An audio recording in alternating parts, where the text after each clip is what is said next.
ओम नमो भगवते वासुदेवाय नमः। जय श्री कृष्णा, राधे राधे। हे प्रिय भक्तों, आज पौष मास के कृष्ण पक्ष की अमावस्या तिथि है और आज सोमवती अमावस्या का व्रत किया जाएगा।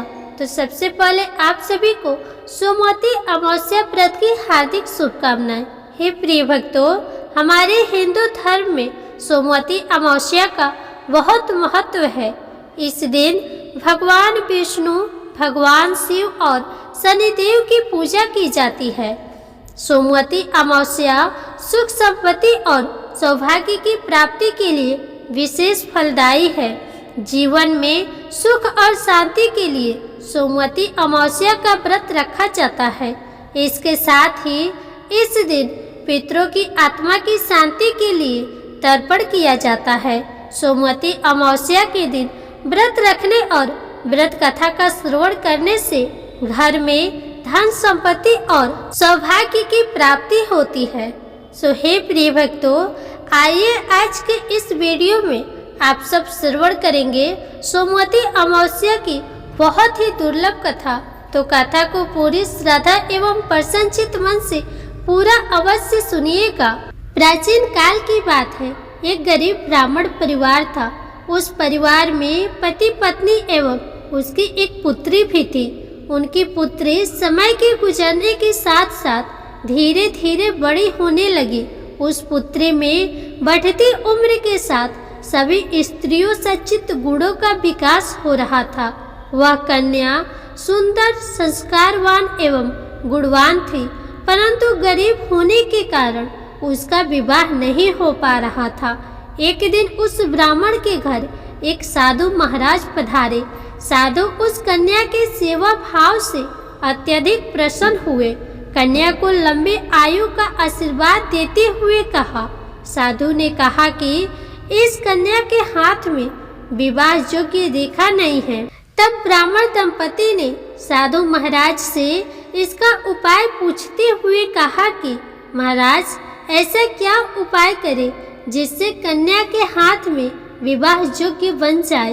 तब साधु महाराज ने कुछ देर विचार करने के बाद अपने अंतर्दृष्टि में ध्यान करके बताया कि कुछ ही दूरी पर सोना नाम की एक धोबिन महिला अपने बेटे और बहू के साथ रहती है, जो बहुत ही आचार विचार एवं संस्कार संपन्न तथा पतिपरायण है। यदि यह सुकन्या उस धोबिन की सेवा करे और वह महिला इसकी शादी में अपने मांग का सिंदूर लगा दे तथा उसके बाद इस कन्या का विवाह हो जाए, तो इस कन्या का वैधव्य योग मिट सकता है। साधु ने यह भी बताया कि वह महिला कहीं बाहर आती जाती नहीं है। यह बात सुनकर ब्राह्मणी ने अपनी बेटी से धोबिन की सेवा करने का प्रस्ताव रखा। अगले दिन से ही कन्या प्रातः काल से ही उठकर सोना धोबिन के घर जाकर साफ सफाई एवं अन्य सारे कार्य करके वापस अपने घर आने लगी। एक दिन सोना धोबिन अपने बहू से पूछती है कि तुम तो सुबह ही उठकर सारे कार्य कर लेती हो और पता भी नहीं चलता। बहू ने कहा, माँ जी, मैंने तो सोचा कि आप ही सुबह उठकर सारे काम खुद ही खत्म कर लेती है। मैं तो देर से उठती हूँ। यह सब जानकर दोनों सास बहू घर की निगरानी करने लगे कि वो कौन है जो सुबह ही घर का सारा काम करके चला जाता है। कई दिनों के बाद सोना धोबी ने देखा कि एक कन्या अंधेरे में मुंह ढके घर में आती है और सारे काम करने के बाद वापस चली जाती है। जब वह जाने लगी तो सोना धोबिन उसके पैरों पर गिर पड़ी और पूछने लगी कि आप कौन हैं और इस तरह छुपकर मेरे घर की चाकरी क्यों करती हैं। तब कन्या ने साधु द्वारा कही गई सारे बात बताई। सोना धोबिन पतिपरायण थी, अतः उसमें तेज था। वह तैयार हो गई। सोना धोबिन के पति थोड़ा अस्वस्थ थे, तो उसने अपनी बहू से अपने लौट आने तक घर पर ही रहने को कहा। सोना धोबिन जैसे ही अपने मांग का सिंदूर उस कन्या के मांग में लगाया, फिर उस सोना धोबिन का पति मर गया। उसे इस बात का पता चल गया। वह घर से निर्जल ही निकली थी, यह सोचकर कि रास्ते में कहीं पीपल का पेड़ मिलेगा तो उसकी पूजा करके और उसकी परिक्रमा करके उसके बाद ही जल ग्रहण करेगी। उस दिन सोमवती अमावस्या थी। उसने पीपल के पेड़ का 108 बार परिक्रमा करी और उसके बाद जल ग्रहण किया। ऐसा करते ही उसके पति के मृत शरीर में वापस जान आ गई। सोना धोबिन का पति फिर से जीवित हो गया। इसीलिए जो भी सोमवती अमावस्या का व्रत करता है और पीपल के पेड़ का 108 बार परिक्रमा करता है, उसके सभी प्रकार की विपत्तियां टल जाती है। सो हे प्रिय भक्तों, इस प्रकार सोमवती अमावस्या की व्रत कथा संपन्न हुई। प्रेम से बोलिए शंकर भगवान की जय, अमावस्या माता की जय। प्रिय श्रोतागण, अमावस्या की तिथि पर अमावस्या माता की कथा सुनी जाती है, तो आइए और अब आप सुनिए अमावस्या माता की कथा। पौराणिक कथा के अनुसार एक गांव में सास और बहू अकेले रहती थी और उनका बेटा विदेश कमाने के लिए गया हुआ था। सास और बहू बहुत प्रेम से रहते थे। दोनों एक दूसरे की देखभाल भी करते थे। एक दिन बहू ने खाना नहीं खाया, तब सास बहू से पूछने लगी कि बेटा, आज तुमने खाना क्यों नहीं खाया? तब बहू कहने लगी कि सासू माँ, आज मेरा अमावस्या माता का व्रत है, इसलिए मैंने खाना नहीं खाया। तब सास ने कहा कि बहू, ये व्रत क्या होता है और इस व्रत को करने से क्या फल मिलता है, यह मुझे भी समझाओ। तब बहू कहने लगी कि सासू माँ, अमावस्या माता का व्रत करने से बहुत पुण्य मिलता है। घर में अन्न धन बना रहता है, सुख शांति बनी रहती है और अटल सुहाग मिलता है, पुत्र की प्राप्ति होती है। इसी तरह से 3 पनौती अमावस्या माता का व्रत भी रखा जाता है। इस व्रत में हर वर्ष अलग अलग खाना खाया जाता है और विष्णु भगवान के मंदिर में चढ़ावा चढ़ाया जाता है या फिर किसी ब्राह्मण को दान दक्षिणा दी जाती है। इस व्रत में पहले साल शक्कर, घी और चावल से बना खाना खाया जाता है। पहले साल व्रत पूर्ण होने के बाद 1.25 किलो चावल और 1 कटोरी घी और 1 कटोरी शक्कर का दान किसी ब्राह्मण को दान दिया जाता है। दूसरे साल जो घी और शक्कर से बना खाना खाया जाता है। इस तरह जब दूसरे साल का व्रत पूर्ण हो जाए तब 1.25 किलो जौ, 1 कटोरी घी, 1 कटोरी शक्कर किसी मंदिर में चढ़ाया जाता है या किसी ब्राह्मण को दान में दिया जाता है। तीसरे साल गुड़, घी और तेल से बने व्यंजन खाए जाते हैं। जब तीसरे साल व्रत पूर्ण हो जाए तब 0.5 किलो तिल, गुड़ और 1 कटोरी घी किसी मंदिर में चढ़ाया जाता है या ब्राह्मण को दान में दिया जाता है। इसे ही सासू माँ 3 पनौती अमावस्या का व्रत कहा जाता है। फिर बहू बताने लगी, माँ जी, इस व्रत का संकल्प लेने के बाद इसे पूरा करना जरूरी होता है। अगर पूरा नहीं किया जाए तो घर में झगड़ा और अशांति बनी रहती है। तब सासू माँ कहने लगी, बहू, अब मेरी तो उम्र हो गई है, लेकिन तुम यह व्रत जरूर करना। और तब बहू यह व्रत करना प्रारंभ किया। एक दिन बहू ने किसी के कहने पर गेहूं से बनी रोटी खा ली, जिससे अमावस्या माता नाराज हो गई। सास और बहू जो दोनों एक दूसरे का ख्याल रखती थी, सास बहू से प्यार करती थी, अब उन दोनों में झगड़े होने लगे। यह देख गांव वाले भी हैरान हो गए कि इनके घर में यह सब क्या हो रहा है। सास अपनी बहू से कहने लगी, जब से तुम हमारे घर में बहू बनकर आई हो तब से हमारे घर की लक्ष्मी चली गई है। तुम हमारे लिए बिल्कुल भी शुभ नहीं हो। तब बहू ने कहा कि माँ जी, आपके घर की लक्ष्मी चली गई है तो मुझे बताओ कि कहाँ मिलेगी, मैं लक्ष्मी को लेकर आऊंगी। तब सासू माँ कहने लगी कि बहू, लक्ष्मी तुम्हें समुद्र के बीच में भगवान विष्णु के पैर दबाते हुए मिलेंगे। यह सुनकर बहू ये कहकर चली जाती है कि माँ जी, अब तो मैं लक्ष्मी जी को लेकर ही आऊंगी, नहीं तो मैं इस घर में पैर नहीं रखूंगी। ऐसा कहकर बहू लक्ष्मी की खोज में चली गई। जब बहू लक्ष्मी की खोज के लिए निकली तब उसे बीच रास्ते में गाय मिली। गाय बहू से पूछने लगी कि आप कहाँ जा रहे हैं। तब बहू कहने लगी, गाय माता, मेरी सास कहती है कि मेरे आने से उनके घर में अन्न धन की कमी हो गई है और उनके घर की लक्ष्मी चली गई है, तो मैं लक्ष्मी को लेने जा रही हूँ। तब गाय माता कहने लगी कि बेटी, अगर तुम जा ही रही हो तो भगवान से मेरे बारे में भी पूछ लेना। बहू कहने लगी कि ठीक है गाय माता, मैं आपके बारे में भी पूछ लूंगी। तब गाय माता कहने लगी कि जब मेरा बछड़ा होता है तब वह मर जाता है, जिंदा नहीं रहता। तुम लक्ष्मी जी से पूछ लेना कि आखिरकार मेरे साथ ऐसा क्यों हो रहा है। मैंने ऐसे कौन से कर्म किए हैं जिसकी सजा मुझे मिल रही है।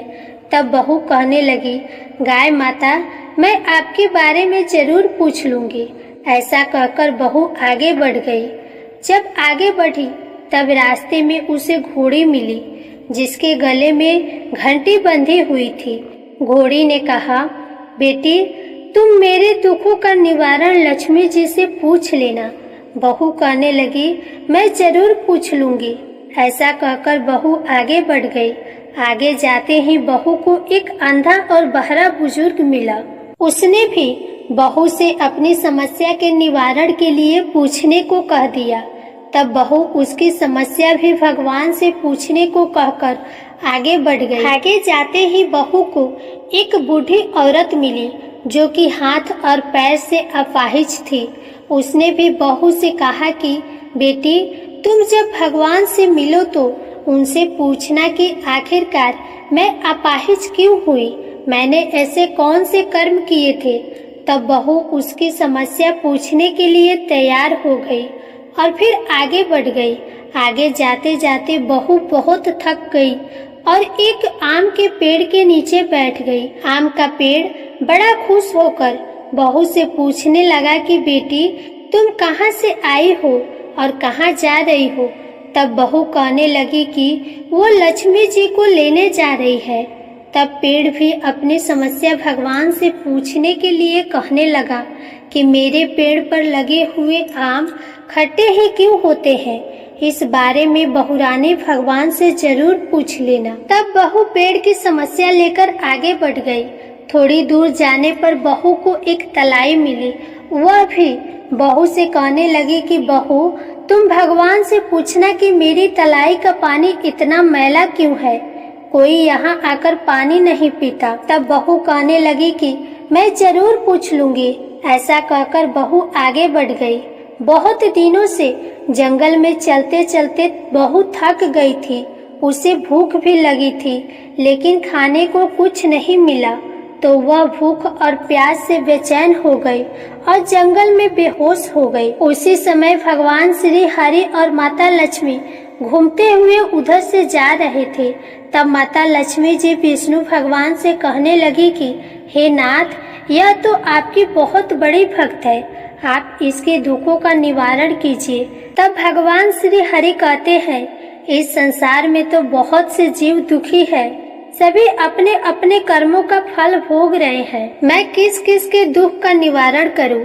तब माता लक्ष्मी जी भगवान श्री हरि से विनती करने लगी और कहने लगी कि वह भूखी और प्यासी है, अगर इसे जंगल में छोड़ दिया जाए तो जंगली जानवर इसे खा जाएंगे। माता लक्ष्मी जी की बात को सुनकर भगवान श्री हरि साधु का वेश धारण करके बहू के पास गए और उसे होश में लेकर आए। बहू के होश में आते ही साधु वेशधारी भगवान उससे पूछने लगे कि वह यहाँ क्यों आई है और कहाँ जा रही है। तब बहू ने सारी बात बताई। उसकी बात को सुनकर भगवान श्री हरि और माता लक्ष्मी जी प्रकट हो गई। उनके साथ साथ अमावस्या माता भी प्रकट हो गई। बहू ये सब देखकर उनके चरणों में गिरकर उन्हें प्रणाम करने लगी। तब अमावस्या माता बहू से कहने लगी कि बेटी, तूने मेरे व्रत को खंडित किया है, इसी की सजा तुझे मिली है, लेकिन अब मैं तुझे क्षमा करती हूँ। अब तुम घर को जाओ। तुम्हारा घर अन्न और धन से भर जाएगा, तुम्हारा घर सुंदर महल में बदल जाएगा और तुम्हारी सभी मनोकामनाएं भी पूर्ण हो जाएंगी। यह सब होने के बाद बहू ने रास्ते में जो जो भी मिला था उन सभी के दुखों का निवारण करने के लिए विनती की। तब भगवान श्री हरि कहने लगे कि गाय ने कभी अपना दूध किसी को नहीं पिलाया, इस कारण उसके बछड़े जिंदा नहीं रहते। तुम उसका दूध पी लेना, फिर उसके बाद उसके बछड़े जिंदा रहने लगेंगे। और घोड़ी पिछले जन्म में आटा पीसने वाली महिला थी, वह किसी को आटा पीसकर नहीं देती थी, इसलिए उसके गले में चक्की के पात बंधे हुए हैं। तुम उसके पात खोल देना, वह बिल्कुल ठीक हो जाएगी। और वह बुजुर्ग कभी भगवान के मंदिर नहीं गया, ना ही कभी उसने भगवान के भजन सुने। तुम उसे भगवान के मंदिर में ले जाकर भगवान की दर्शन करा देना, इससे वह ठीक हो जाएगा। वह अपाहिज महिला, उसने कभी अपनी जवानी में दान पुण्य नहीं किया, जिसके उसको यह सजा मिली है। तुम उससे कुछ भी दान करवा देना तो उसकी विकलांगता दूर हो जाएंगी। और वो आम का पेड़, उसने तो कभी अपना फल किसी बच्चे को खाने को नहीं दिए, इसी कारण उसके सभी आम खट्टे होते गए। अब तुम उस पेड़ का आम खा लेना और उसके बाद से उस पेड़ पर मीठे आम आने लगेंगे। और तलाई का पानी पिछले जन्म में देवरानी जेठानी थी, जो हमेशा आपस में झगड़ा करती थी, इसीलिए उसका पानी मैला है। तुम उसका पानी पी लेना तो वो तलाई शुद्ध हो जाएगी, फिर लोग वहां आकर पानी पीने लगेंगे। इस प्रकार बहू ने भगवान श्री हरि, माता लक्ष्मी जी और अमावस्या माता को प्रणाम किया, उन्हें धन्यवाद दिया और अपने घर के लिए तैयार हो गई। रास्ते में उसे जो जो भी मिला उनकी सभी समस्या भगवान के कहे अनुसार वो दूर करती चली गई। सभी ने उसे भर भर कर आशीर्वाद दिए। घर पहुंचते ही उसका टूटा फूटा घर एक सुंदर महल में बदल गया। उसके घर में अब अन्न और धन के भंडार भर गए। अब बहू ने सासू माँ से कहा कि सासू माँ, आपने तो सच में कहा था कि मैं आपके लिए शुभ नहीं हूँ। मेरे जाने से ही आपके घर में लक्ष्मी आई है। आप यहाँ रहिए, मैं मरने जा रही हूँ। तब सास ने कहा, बेटी, ये सब तुम्हारे अमावस्या माता के व्रत करने का फल ही है जो हमें मिला है। तुम यहीं पर रहो, तुम यहाँ से कहीं नहीं जाओगी। इस प्रकार सास और बहू खुशी खुशी रहने लगे। और फिर एक दिन सास का बेटा भी विदेश से वापस लौट आया और घर में जब उसने खूब धन दौलत और धन के भंडार देखे, तब उसकी माँ ने सारी बातें अपने बेटे को बता दी। इस प्रकार वे लोग खुशी खुशी रहने लगे और तीनों मिलकर अमावस्या माता के व्रत को रखने लगे। प्रेम से बोलिए अमावस्या माता की जय। इस कथा को कहने वाले, सुनने वाले और हुंकार भरने वाले सभी भक्तों के घर में धन्य धान्य के भंडार भरना, सभी की रक्षा करना। हे अमावस्या माता, आप सभी की रक्षा करना। प्रेम से बोलिए अमावस्या माता की जय। अब आइए सुनते हैं अमावस्या व्रत की अगली पौराणिक कथा। प्राचीन समय की बात है। किसी गांव में एक गरीब ब्राह्मण और ब्राह्मणी रहते थे। वह शिष्टाचार से अपना जीवन व्यतीत कर रहे थे। उनके घर में किसी प्रकार की कोई कमी नहीं थी, परंतु उन्हें एक दुख था, और दुख यह था कि उनकी कोई संतान नहीं थी, जिस कारण वह बहुत दुखी रहते थे। एक दिन ब्राह्मण ने वन में जाकर तपस्या करने का निश्चय किया और ब्राह्मणी से कहा, मैं तपस्या करने के लिए वन में जा रहा हूँ। तपस्या समाप्त होने पर मैं वापस आ जाऊंगा। ऐसा कहकर वह वन की ओर चला गया। घने वन में जाकर वह कठोर तप करने लगा। कई वर्षों तक तप करने के बाद उसके मन में वैराग्य उत्पन्न हो गया और उसने अपना जीवन समाप्त करने की ठान ली। ऐसा सोचकर वो मरने को तैयार हो गया।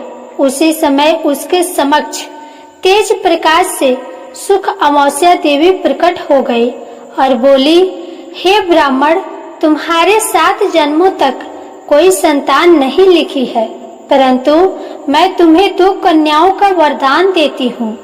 यह सुनकर ब्राह्मण उनके आगे हाथ जोड़कर खड़ा हो गया और उसके आंखों से अश्रु धारा बहने लगे। अब सुख अमावस्या माता आगे बोली, दोनों कन्याओं में से तुम एक का नाम अमावस्या रखना और दूसरी का नाम पूर्णिमा। अपनी पत्नी से कहना वह हर अमावस्या का व्रत करे और 1 कटोरी चावल भरकर दान करे। 1 साल तक तुम्हें ऐसा हर अमावस्या पर करना है। ऐसा कहकर देवी सुख अमावस्या अंतर ध्यान हो गई। सुख अमावस्या की बात सुनकर ब्राह्मण वापस अपने घर आ गया और अपनी पत्नी को उसने सारी बात बता दी। फिर अमावस्या आने पर दोनों पति पत्नी ने व्रत किया। कुछ समय बाद उनके घर में 2 कन्याएं उत्पन्न हुई। ब्राह्मण ने एक कन्या का नाम अमावस्या रखा और दूसरी कन्या का नाम पूर्णिमा रखा। जब वे कन्याएं बड़ी हो गई तो उनका विवाह हुआ। बड़ी बहन अमावस्या धार्मिक विचारों वाली थी। छोटी बहन पूर्णिमा भगवान में विश्वास नहीं रखती थी। बड़ी बहन के घर सुख समृद्धि का भंडार था। उसे संतान रत्न भी प्राप्त था, परंतु छोटी बहन पूनम के घर दुख और दरिद्रता का कोई अंत नहीं था। उसे कोई संतान भी नहीं थी। जब बड़ी बहन को छोटी बहन की दरिद्रता का पता चला तो वे अपनी छोटी बहन के घर गई और उससे कहने लगी, पूनम, तुम सुख अमावस्या का व्रत करो और पूजा कर उपवास करो। 1 साल तक 1 कटोरी चावल दान करो।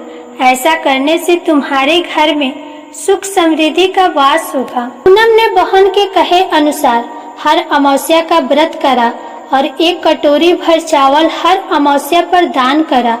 देखते ही देखते पूनम के घर भी धन्य धान और सुख समृद्धि के भंडार लग गए। इस प्रकार जो भी व्यक्ति सुख अमावस्या का व्रत विधि पूर्वक करता है और अन्य दान करता है, उसके घर में सुख समृद्धि के भंडार लगे रहते हैं। तो प्रेम से बोलिए अमावस्या माता की जय। प्रिय श्रोतागण, इस कथा को कहने वाले, सुनने वाले और हुंकार भरने वाले सभी भक्तों के घर में धन्य धान्य के भंडार भरना, सभी की रक्षा करना। हे अमावस्या माता, आप सभी की रक्षा करना। प्रेम से बोलिए अमावस्या माता की जय। प्रिय श्रोतागण, वीडियो अच्छी लगी हो तो इसे लाइक करें और चैनल को सब्सक्राइब करें। साथ ही कमेंट बॉक्स में अमावस्या माता की जय जरूर लिखें। जय श्री कृष्णा। राधे राधे।